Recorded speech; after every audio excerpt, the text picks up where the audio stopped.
जय श्री महाकाल, जय माँ कामाख्या। हम गुरु कराल रुद्र तारा कालाचार्य महाराज आप सभी का पुनः स्वागत करते हैं हमारे इस YouTube चैनल महातंत्र ज्ञान 2020 के अंदर।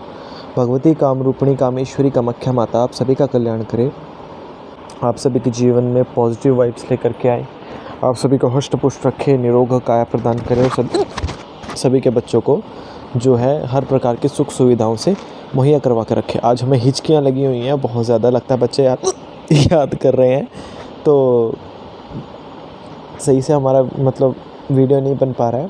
खैर उसके लिए हमें खेद है।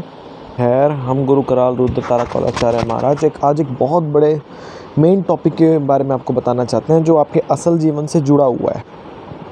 क्योंकि हमारे पास बहुत सारे ऐसे साधु लगा लीजिए या कोई गृहस्थ लोग लगा लीजिए जो सांसारिक हैं और अपने आप को बहुत बड़े भगत जी कहलाते हैं। ठीक, मतलब अपने आप को साधु संतों की प्रवृत्ति के अनुसार दिखाने के लिए साधु संतों के जो संसार के जो शब्द हैं या उनकी बोलचाल के जो हिस्से में प्रयोग किए जाने वाले या उनकी साधनाओं में प्रयोग किए जाने वाले जो कुछ छंद हैं जिनका प्रयोग आम जीवन में करके अपने आप को साधु के दृष्टिकोण के समान दिखाने का प्रयत्न करते रहते हैं।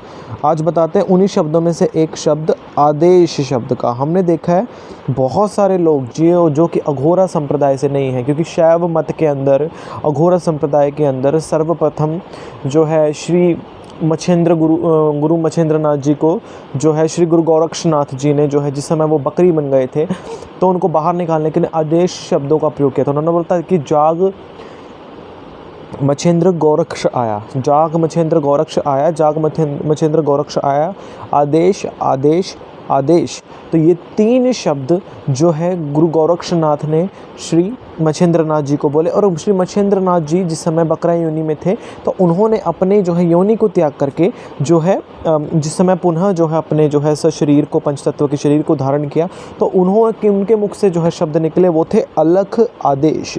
ठीक, ये जो शब्द हैं ये साधुवाद में और नाथ संप्रदाय में बहुत ही ज़्यादा प्रयोग किए जाते हैं, क्योंकि यहाँ पे साधुवाद करने के लिए या साधुओं की जो है पदवी को जानने के लिए इन शब्दों का प्रयोग किया जाता है। पुराने समय के बीच में जो साधु अगृहस्थ होते थे, मतलब जो गृहस्थ नहीं होते थे, संसारिक नहीं होते थे, जिनका कोई नाम नहीं होता था, ठीक, जिनकी कोई वचन नहीं होता था, मतलब पुराने समय में ऐसा होता था कि जिस समय गुरु किसी को दीक्षा दिया करते थे ना, तो दीक्षा के समय जो है गुरुदेव जो है साधुओं का पुराना जीवन बिल्कुल ख़त्म कर दिया करते थे। हम भी जैसे ख़त्म करते हैं, पुराने जीवन का नाम बदल देते हैं, उनका जो है उनके माता पिता का नाम बदल देते हैं, उनका सब कुछ मतलब उनका बदल दिया जाता है उस समय। तो उस समय जब तक साधुओं की होती है तपस्या 12 वर्ष की, तो 12 वर्ष तक तब जब तक उनको पूर्ण दीक्षा नहीं मिल जाती, क्योंकि पूजा का जो प्रोसेस होता है और भक्ति का जो प्रोसेस होता है वो 12 वर्ष का होता है। साधु 12 वर्ष तक कड़ी तपस्या करते थे। तो उन 12 वर्षों के दौरान गुरु के द्वारा जब तक उनको पूर्ण दीक्षा उनको मिल नहीं जाता था, जब मतलब 12 वर्ष के बाद पूर्णाभिषेकम मिलता है, तो जब तक उनको पूर्णाभिषेकम नहीं मिल जाता था वो पूर्ण नहीं हो सकते थे। उस समय तक जब तक वो पूर्ण नहीं होते थे उनका कोई नाम नहीं होता था। तो उस नाम को बोलते हैं ना कि जात या नाम ना पूछिए साधु की, पूछ लीजिए ज्ञान। सिर्फ उनके ज्ञान के परख के अनुसार ही उनको जो है बुलाया जाता था। तो पुराने समय में कैसे साधु एक दूसरे से साधुवाद करने के लिए या बातचीत करने के लिए या हाय हेलो लगा लीजिए जैसे आज के समय में कन्वर्सेशन करने के लिए आदेश शब्दों का प्रयोग किया करते थे। मान लीजिए कि जो साधु 12 वर्ष की तपस्या के बीच में है, अर्थात अभी उसने जो है 12 वर्ष की वो तपस्या कर रहा है, अभी वह शिष्य स्वरूप है किसी गुरु का, ठीक, तो वो एक बार आदेश शब्द का प्रयोग करता है किसी भी साधु से साधुवाद करने के लिए, क्योंकि उस समय उसको गुरु पदवी की ओर से गुरु नाम नहीं मिला है कोई भी। ठीक, 12 वर्ष के बाद ये सब चीज़ें पूरी होती हैं, तो अभी तक उसको कोई नाम नहीं मिला है गुरु पद्धति के अनुसार। तो वो एक बार आदेश शब्द का प्रयोग किसी भी साधु को बुलाने के लिए, उससे बात करने के लिए, साधुवाद करने के लिए या अपने से बड़ों को मतलब हाय हेलो लगा लीजिए या उनको रिस्पेक्ट देने के लिए एक बार आदेश शब्द का प्रयोग किया करते थे साधु पुराने समय में। उसके एवज में जो उनसे बड़ी पदवी के जो साधु हुआ करते थे, जो अभी भी तपस्या में हैं किंतु 12 वर्ष की तपस्या के आसपास ही हैं वो उनसे बड़ी पदवी के जो साधु हुआ करते थे, जो अधिक जो है ज्ञान में उनसे ऊंचे स्तर के ऊपर हुआ करते थे, तो वो साधु मूल रूप में उनसे साधुवाद करने के लिए 2 बार आदेश शब्द का प्रयोग किया करते थे, अर्थात आदेश आदेश। ठीक, उसके बाद वो साधु जो पूर्णाभिषेकित हो चुके होते थे, अर्थात 12 वर्ष की तपस्या को पूर्ण कर चुके होते थे, एक गुरु तत्व के स्वरूप में विद्यमान हो सकते थे, अर्थात 12 वर्ष के बाद उनकी तपस्या पूर्ण हो सकती है। अब गुरु की तरफ से उनको मुक्ति दे दी जाती है कि तुम्हारा भक्ति का समय पूर्ण हुआ, अब तुम जाकर के संसार में ज्ञान का जो है प्रकाशन फैलाओ। अर्थात 12 वर्ष की तपस्या के बाद साधु को अधिकार होता है अपने शिष्य धारण करवाने का, वो शिष्य धारण करवा सकता है अपना, किसी को भक्ति का दान दे सकता है वो। तो 12 साल की जिन्होंने साधु ने पूर्ण कर लिया हो, तो वो 3 बार आदेश आदेश आदेश शब्दों का प्रयोग किया करता था। ठीक, मतलब कोई गुरु तत्व का स्वरूप लगा लीजिए, वो साधु जो अब गुरु के रूप में मतलब जो है अपनी तपस्या को पूर्ण करके गुरु तत्व जिसने धारण कर लिया, गुरुदेह जिसने धारण कर लिया मान लीजिए, ठीक, तो वो 3 बार आदेश शब्दों का प्रयोग अपने शिष्यों से संवाद रचाने के लिए किया करता था। तो वो गुरु शब्द का व्यक्ति जो है वो 3 बार आदेश शब्द का प्रयोग किया करता है। और अलख आदेश शब्द का प्रयोग वो व्यक्ति कर सकता है जो पूर्ण रूप से अवघड़ पीर है, जो महातांत्रिक है, उस गुरु से भी ऊंचा गुरु है, अर्थात उसका दादा गुरु लगा लीजिए,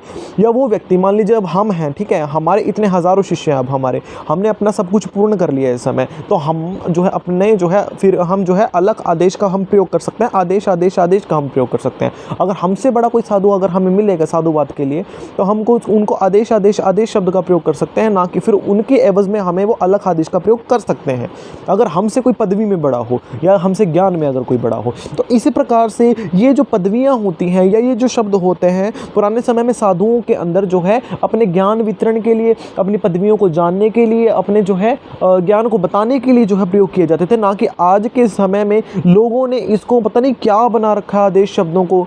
आदेश शक्ति को नमन, देव शक्ति को नमन, शिव शक्ति को नमन, इसका पूर्ण अर्थात मतलब है इसका। अब मान लीजिए कि आपकी आद्य शक्ति है देव शक्ति और शिव शक्ति है, दूसरे की जो है उसकी आराध्य शक्ति, उसकी देव शक्ति और उसकी शिव शक्ति, अर्थात दोनों की शक्तियों का पूरक, और वो गुरुदेव जो उनसे भी ऊंचे हैं तो वो उस महाशक्ति के साथ अपनी ऊर्जा को भी साथ में मिला दिया करते थे। तो वहाँ आशीर्वाद साधुओं के सिर पे पड़ा करता था, जिस समय गुरुदेव जो है साधुओं को आदेश आदेश आदेश शब्द का प्रयोग किया करते। जिस समय अलग आदेश मतलब अलग होता है कि मतलब अमिट, अटूट, मतलब जो मिट नहीं सकता, जो टूट नहीं सकता, जो खंडित नहीं हो सकता, ऐसा शुभ आशीर्वाद शिव शक्ति के साथ गुरुदेव का जिस समय साधु के शीश पर पे पड़ा करता था तो वह बिल्कुल सिद्ध हो जाया करता। तो अलग आदेश शब्द का प्रयोग साधु जो है अपने शिष्य के सर के ऊपर हाथ रखते हुए जो है कहा करते थे। लेकिन आज के समय में तो स्थिति बदल रखी है लोगों ने, तो हर कोई मतलब आदेश आदेश आदेश गुरु जी, हमें मतलब 3-3 बार आदेश, एक व्यक्ति तो अलग आदेश आदेश आदेश गुरु जी। मतलब हम हैरान कि मतलब तुम लोगों को जब इस शब्द का प्रयोग ही नहीं पता है, तुम लोगों को ये नहीं पता है कि ये शब्द साधुवाद में किस स्थान पे किस चीज़ के लिए प्रयोग किया जाता है, जब साधुओं की श्रेणी में तुम आए ही नहीं, साधु कुल के तुम हुए ही नहीं, जब नाथ संप्रदाय के या घोर संप्रदाय के बारे में तुमको पता ही नहीं है, घंटा नॉलेज ही नहीं है, तो तुम किस प्रकार से इन शब्दों का प्रयोग कर सकते हो जब तुम्हें इस क्षेत्र के बारे में बिल्कुल भी नॉलेज है ही नहीं। क्योंकि हमने देखा है कि हमें व्हाट्सएप पे मैसेज आते हैं या अगर हमें इंस्टाग्राम पे मैसेजेस आते हैं तो वो लोग हमें अलग आदेश आदेश 3 बार आदेश शब्द का प्रयोग करेंगे, एक बार अलग भी साथ में लगा देंगे। अरे जन्म जनों महाभक्तों, तुम्हें ये नहीं पता कि भक्ति क्या होती है और भक्ति का रंग क्या होता है। आज के समय में साधु बोलते कि गुरुजी साधना या दीक्षा लेने में पैसा लगता है। पैसा क्यों लगता है? पुराने समय में तो फ्री मिला करती थी लोगों को।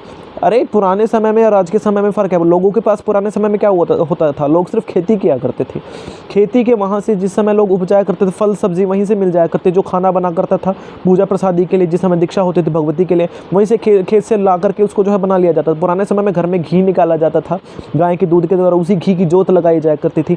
पेड़ इतने थे, पेड़ों की अलग अलग लकड़ियों को तोड़ करके अलग अलग सामग्री जंगल से मिल जाया करती, जो इकट्ठे करके जो है शिष्यगण जो है लाया करते थे अपने गुरुओं के लिए हवन सामग्री को प्रयोग करने के लिए। घी जो है घर का हुआ करता था, जंगल से जो है लकड़ी ला करके लाया करती। पुराने समय में ना कपास को बीन करके जो है कपड़े भी बनाए जा करते थे, तो कपड़े जो है अपने गुरुओं को इस प्रकार से जो है साधु दे दिया करते थे। और बचे हाथ जो दक्षिणा वगैरह हुआ करती, दक्षिणा के स्वरूप में कोई मुद्रा लगा लीजिए, कोई गहना लगा लीजिए, कोई अन्य चीज़ लगा लीजिए, या सांसारिक मुद्रा जो गुरु प्रयोग कर सके, इस प्रकार की चीज़ें साधु दे दिया करते थे गुरु दक्षिणा के स्वरूप में। अब आज के समय में किसी के पास ऐसी व्यवस्था है?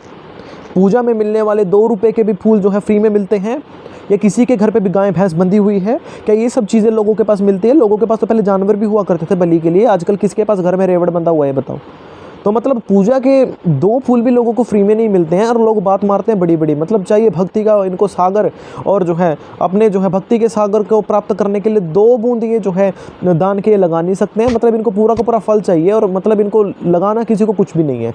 तो मतलब वो लोग जो किसी गुरु पीर के नहीं है, जिनको किसी गुरु प्रणाली का पता नहीं है, जिनको भक्ति क्षेत्र के नियमों का पता नहीं है, जिसको किसी गुरु की इज्जत करने का पता नहीं है, 2 टके के लोग, 2 घटिया प्रवृत्ति के लोग, मतलब अपने नाम के साथ अलग आदेश शब्दों का प्रयोग करके उन शब्दों की जो है मर्यादा को भी खंडित करने का प्रयत्न करते हैं। हमने इतनी बार देखा है। और सबसे बड़ी चीज़, गुरु दक्षिणा नाम करके इतने बड़े शब्द को इन्होंने कलंकित कर दिया आज के समय में। ये चीज़ें लगा करके पैसा पैसा पैसा पैसा, अरे लगता कहाँ नहीं है ये बताओ ज़रा। 2 फूल भी हमें जो है बाज़ार से फ्री में ला करके आप दिखा दो, किसी उपवन से 2 फूल भी आप जो है मुफ्त में तोड़ करके दिखा दो। शक्ति को चढ़ाने वाला प्रसाद तो बहुत दूर की बात है। और बचती बात, जो कोई इंसान करता है वो अपने लिए करता है, ना तो कोई गुरु के लिए करता है और ना ही जो है संसार के लिए करता है। बचती बात जो लोग बोलते हैं दीक्षा के लिए कि गुरुजी मतलब इसमें ये सामग्री लगता है, वस्त्र लगते हैं और भगवती के खाने का लगता है। अब ये सब चीज़ें तो देखो भाई फ्री में आने वाली है नहीं। जो साध्यता में होगा, जो लगाने के लिए तैयार है ना, जो उजड़वाने के लिए तैयार है, भगवती उसके लिए लगाने के लिए तैयार है। पुराने समय में कथाएं कभी सुन लीजिए, बोलते हैं ना कि अगर पेड़ को पानी दोगे ना तो उतना ही जो है वो तुमको फल देगा। वैसे अगर तुम लोगों ने तो 2 बूंद भी तुम लोगों ने नहीं निकालने हैं, भले तुम कितना भी लूट कसूट के तुम अपना जो है तिजोरी भर लो, भक्ति क्षेत्र में तुमको लगाना नहीं है, फ्री में सब कुछ तुमको मिल जाए, ऐसे तुम लोगों की प्रवृत्ति है। एक चीज़ याद रखो, जीवन के अंदर ना कुछ भी प्राप्त करना है ना तो वहाँ पे लगाना पड़ता है। बचपन में बिना रोए तो माँ ने तुम्हें दूध भी नहीं दिया था, 4 आंसू आंखों से निकाले तब जाकर के तो तुम्हें दूध मिला था, समझे। तो जीवन में जो है मुफ्तगिरी की जो प्रवृत्ति है ना उसको ना बहुत दूर छोड़ दो आपको, अगर जीवन में कुछ प्राप्त करना है। और साधुओं के संसार के जो है नियमों को तोड़ना बंद कर दो, तभी तुम लोगों का कल्याण हो सकता है। जय मां कमला। हमें इंस्टाग्राम पे फॉलो कर ले फटाफट से, इसका लिंक डिस्क्रिप्शन में हमने दिया है। और बेसिक कोर्स से जुड़ने के लिए वो हमें व्हाट्सएप पे मैसेज करें, दीक्षाओं के लिए हमें व्हाट्सएप पे मैसेज करें, हमें डायरेक्ट कोई कॉल कोई ना करे, अदरवाइज ब्लॉक हो जाओगे।